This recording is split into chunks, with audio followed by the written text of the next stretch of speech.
Hello, Landisville Church. It's Pastor Jeremy here once again with your weekly recap for October 26th.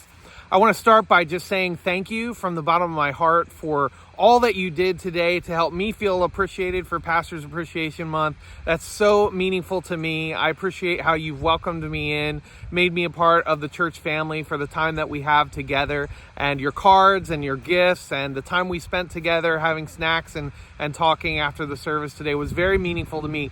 So I want to say thank you for that. And it's lovely that you shared Jesus with me in that way. You showed me the love of God, because that's what we talked about this week in the sermon, was sharing Jesus. It's the third part of our mission statement at Landisville Church, sharing Jesus. And we talked about 3 different people that you need to share Jesus with. First, we need to share Jesus with each other like we did at church. And I wanted to say to you that if you are having any difficulty in a relationship with someone else, you're not sure how to broker reconciliation in that relationship, you can always come to me. I will be glad to try and help you in that, because God's heart for the church is that we would show love and kindness to one another in the body of Christ. So we do that by keeping short accounts with each other, by speaking well of one another, by building each other up. And I believe that's God's heart for the church. So we need to share Jesus with each other.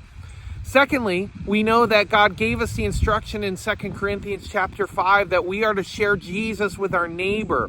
We are Christ's ambassadors. It's our responsibility. It's our assignment to persuade other people that following Jesus is worthwhile. In fact, it's the only way we have hope for our story. Jesus is the hero who brings us hope in every story. And we know that Jesus was teaching us that our words and our actions have to match up, that we love people with both the things we say and the things we do. And so hopefully people that we share the love of God with, the same love that we've received, will be persuaded to turn and follow Jesus themselves.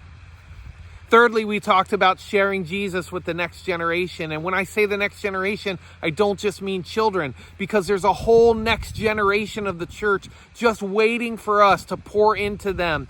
And I talked to the older saints in our church about how you have such an opportunity to pour into other people with what God has done in your life.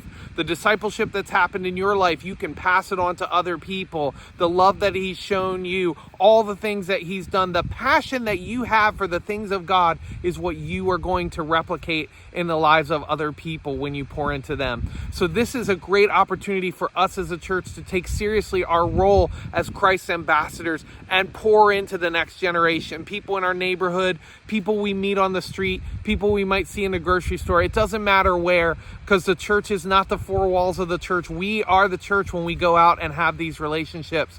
And I want to encourage you to think about, how will I love today? How will I show God's love to people? That's just the power of sharing Jesus with other people so that they can come to know him. It's our responsibility, friends. I look forward to seeing you next week as we talk about how we do all these things of our mission together. I'll see you then.